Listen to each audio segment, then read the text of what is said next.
Programang ito ay rated SPG. Striktong patnubay at gabay ng magulang ang kailangan. Maaaring may masiselang tema, lengguwahe, karahasan, sexual, horror o droga na hindi angkop sa mga bata.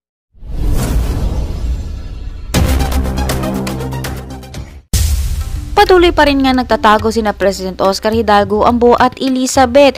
Ngunit nag-aalala na nga sila dahil hindi pa rin nga nadating nga itong nagbibigay ng pagkain nga sa kanila si Paeng.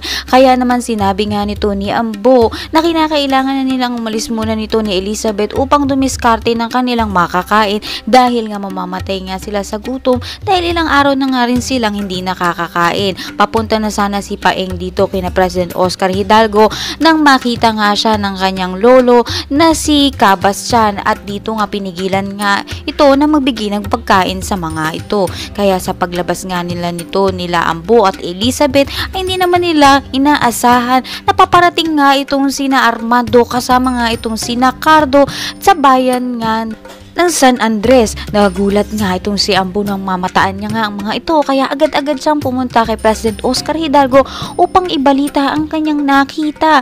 At narito na nga't malapit na nga daw itong si Cardo sa kanila, kinakailangan na nga daw nila lapitan nga ito, ngunit pinapigilan nga siya nito ni Ambo at pagplanuhan muna nga daw nila ang paglapit dito dahil malaki pa nga rin ang galit daw nito ni Cardo sa kanya.